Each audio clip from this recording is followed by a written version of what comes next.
You ask Tiger to solve. This deals with linear equations with one unknown.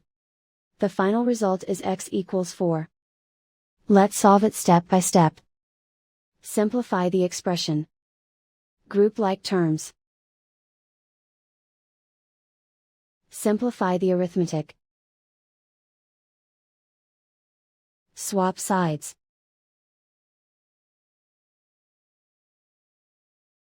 Group all constants on the right side of the equation. Subtract 3 from both sides. Simplify the arithmetic.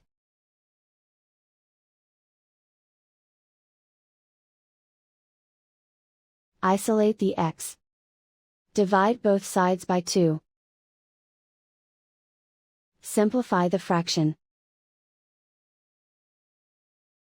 Find the greatest common factor of the numerator and denominator. Factor out and cancel the greatest common factor. And so the final result is x equals 4.